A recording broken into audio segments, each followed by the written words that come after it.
Dozens of white South Africans arrived at Dulles International Airport today. And it is the first wave of Afrikaners resettled here in the United States under a controversial refugee program that was launched by the Trump administration. Fox 5's Tom Fitzgerald joining us live from Dulles International. Fitz, who are these folks and why are they here again?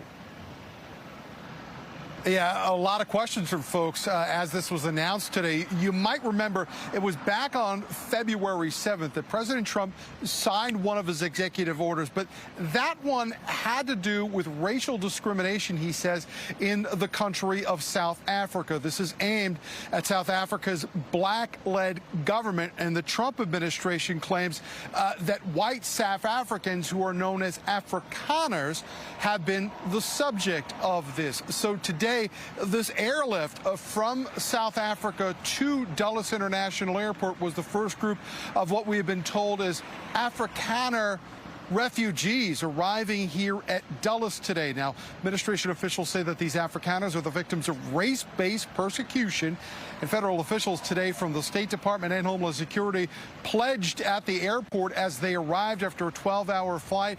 The U.S. government would help them with housing, furniture, food, everything they needed to relocate here to the United States. The president made it clear that Afrikaners in South Africa who were the victims of unjust racial discrimination would be welcome to come to the United States, and he's now delivering on that promise. And Fitz, there is some controversy over this refugee flight today. So what are critics of the flight saying at this point?